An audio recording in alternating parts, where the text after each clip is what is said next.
Para se të filloj kjo histori, kuptoni një gjë. Kurani nuk u shpall vetëm në rehati, por shpesh në momente prove. Ne recitojmë suren En-Nas me lehtësi sot, por ajo u shpall në një kohë kur diçka e padukshme e shqetësoi paqen e Medines. Njerëzit mësonin përmend shajetet, përsëritnin fjalët, por pak prej tyre e kuptonin betejën që zhvillohej përtej syve të tyre. Qyteti duke i qetë, lutjet jehorin si gjithmonë, por zilia po punonte në heshtje. Në hije, një pëshpërim kaloi ndërmjet zërave të shqetësuar. Mesazhi i tij përhapet shumë larg. Zemrat po largohen prej nesh. Një tjetër u përgjigj. Atëherë fjalët e vetme nuk do ta ndalin atë. Dhe kështu, zilia u kthye në qëllim. Ajo që pasoi nuk ishte një sulm me shpata, por me pëshpërim, jo plag në trup, por hutimi mendjes. Ky ishte momenti kur Allahu do t'i mësonte njerëzimit se ku qëndron mbrojtja e vërtet, jo në forcë, jo në numra, por në kërkimin e strehimit tek Zoti i njerëzimit. Kjo është fillimi i historisë pas sures En-Nas. Në shumicën e familjeve muslimane, fëmijët detyrohen të mësojnë Kur'anin përmendsh, fjalë pas fjale, ajet pas ajeti, qoftë ata e kuptojnë apo jo. 4 surat kul duhet të mësohen. Ndoshta kjo është arsyeja pse sot Kur'ani jeton në shtëpitë tona, por jo gjithmonë në zemrat tona. Çfarë është surja En-Nas? Thuhet se u shpall në Medine, thuhet se profeti u dëmtua, por kush e bëri dhe pse do të tentonte dikush t'i bënte magji të dërguarit të Allahut, do ta zbulojmë në këtë histori. Historia fillon në Medine, qyteti i palmave dhe paqes. Drita e mëngjesit derdhej nëpër rrugët e ngushta. Thirrja për namaz akoma jehonte mbi çatit. Tregtarët hapnin dyqanet e tyre. Fëmijët vrapononin pas njëri tjetrit nëpër oboret. Jeta lëvizte siç kishte lëvizur gjithmonë. Por brenda një shtëpie të vogël, shtëpisë së Aishës radiallahu anha, diçka ndihej ndryshe. Profeti sallallahu alaihi wasallam ishte i qetë siç ishte gjithmonë, i mirë, i durueshëm, buzëqeshës, por kohët e fundit duke i lodhur.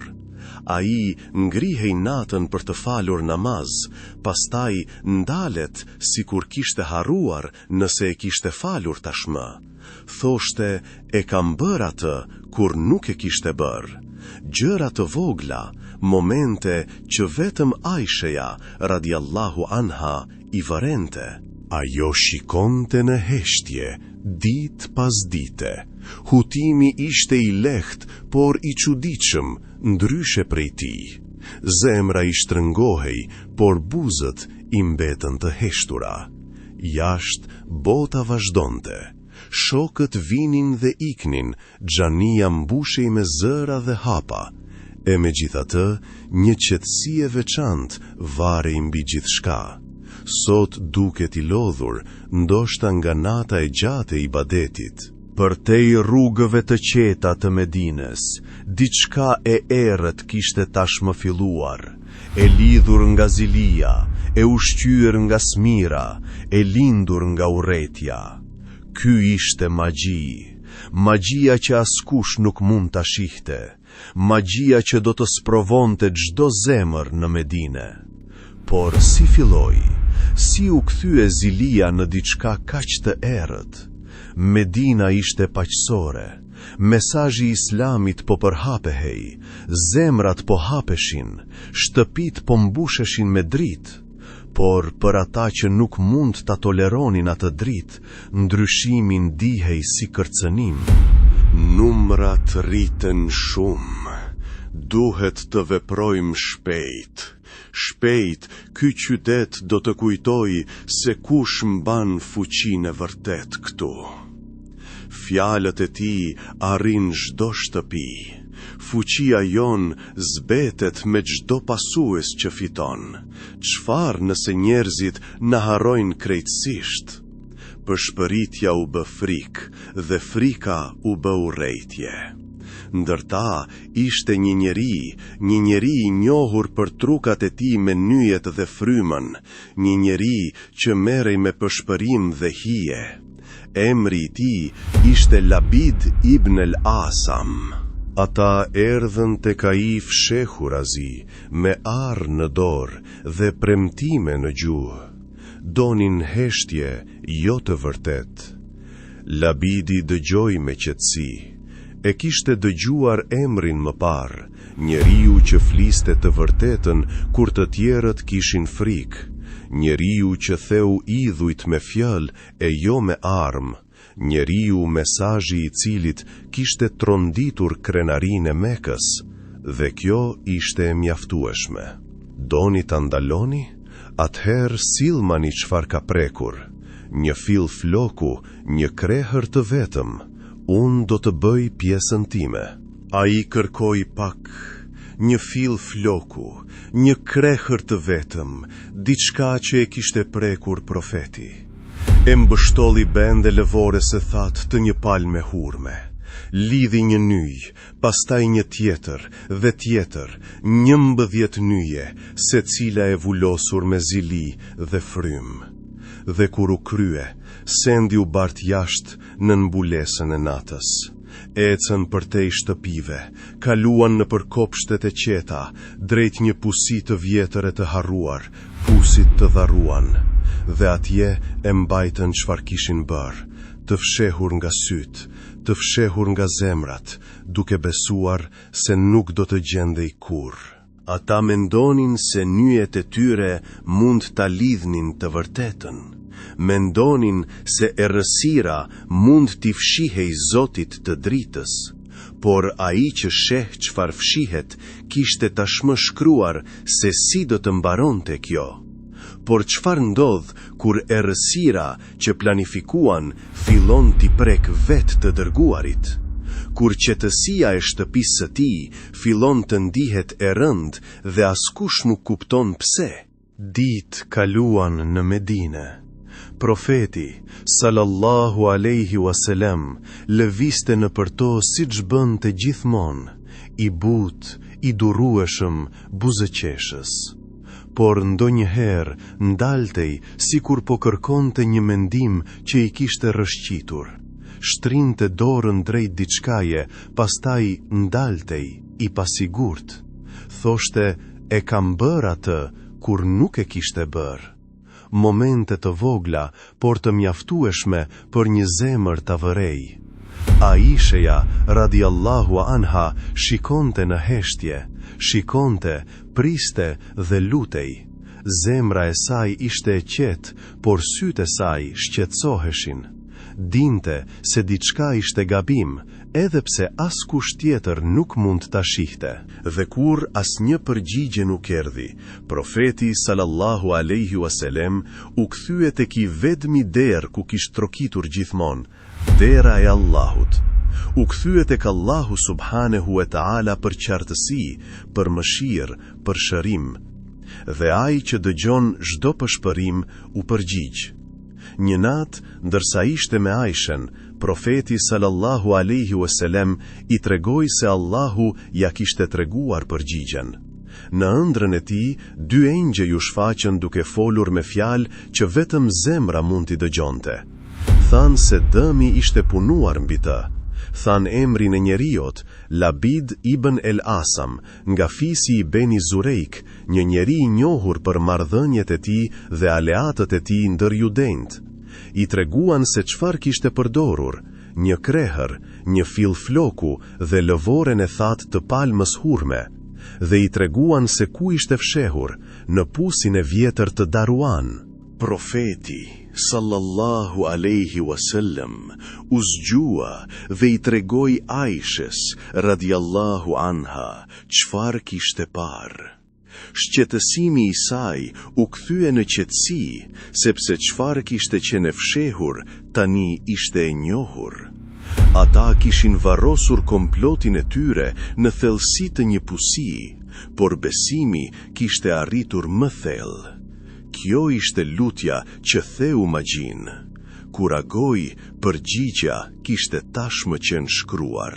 Çfarë ishte fshehur në errësirë do të gjendej tani në dritë. Profeti, sallallahu alaihi wasallam, ishte një njeri durimi të cilit nuk kishte fund.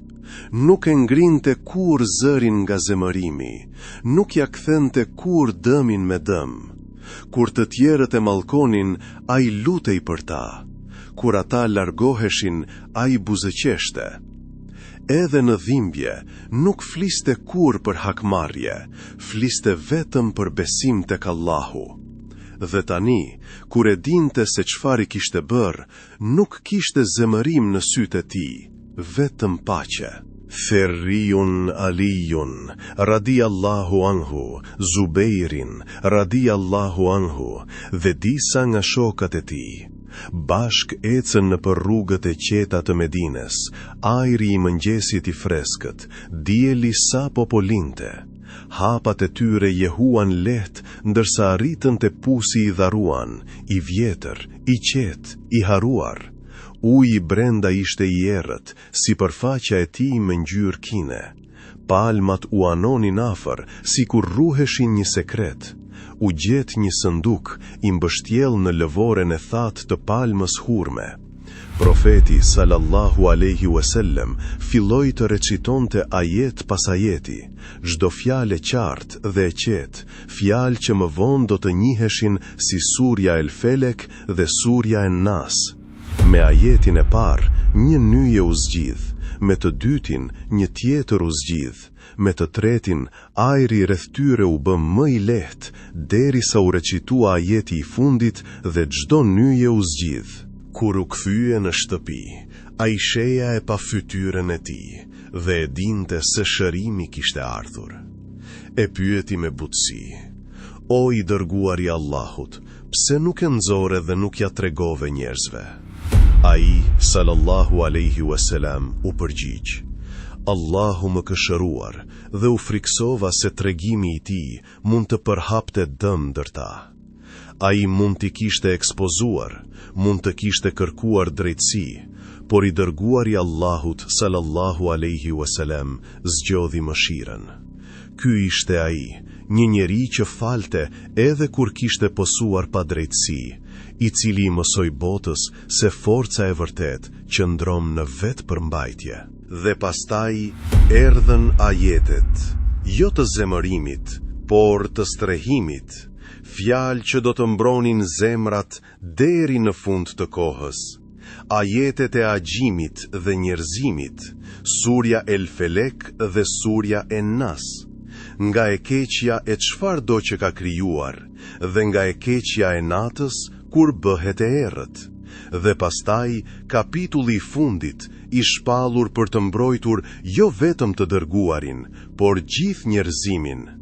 Zoti i njerëzimit, mbreti i njerëzimit, Zoti i njerëzimit, nga gjinët dhe njerëzit. Tani, le të mundohemi të kuptojmë çfarë dëgjuam. Surja El Felek, mburoja nga jashtë. El Felek, agimi i ditës, momenti kur nata dorëzohet në fund dhe drita e parë çan errësirën. Allahu na thot: "Kur frika të rrethoj si errësirë, thirr atë që mund ta çajë atë errësirë." Thuaj, kërkoj strehim tek Zoti i agimit, nga çdo e keqe që ka krijuar, nga nata kur hijet e saj përhapen, nga pëshpëritjet që fryjnë mbi nyje dhe nga smira kur i smirzuari digjet brenda. Është sikur Allahu thot: "Mos lufto të padukshmen me duart e tua, luftoje me kujtimin tim. Çdo dëm, çdo mallkim, çdo sy xheloz, asgjë nuk mund të prek atë që fshihet në mbrojtjen time." Kjo sure nuk janë thjesht fjalë, është një derë që hapet kur bota bëhet e errët. por pastaj Allahu mëson një mbrojtje tjetër, jo nga bota jashtë, por nga pëshpëritjet brenda. Surgja e Nas, mburoja nga brenda. Thuaj, kërkoj strehim tek Zoti i njerëzimit, mbreti i njerëzimit, Zoti i njerëzimit. Ato mendime që zvariten në heshtje, ato që të bëjnë të dyshosh, të bëjnë gjeloz, të bëjnë të harosh kush je.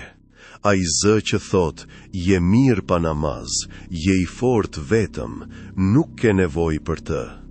Ajo është veuzvasa, pëshpëritisi i fshehur. Vjen, pastaj zhduket si tym, si hije, por lë gjurmë. Dhe Allahu na thot, kujto mua si Rabin tënd, Malikun tënd, Ilahin tënd, atë që të krijoi, të sundon dhe meriton dashurinë tënde.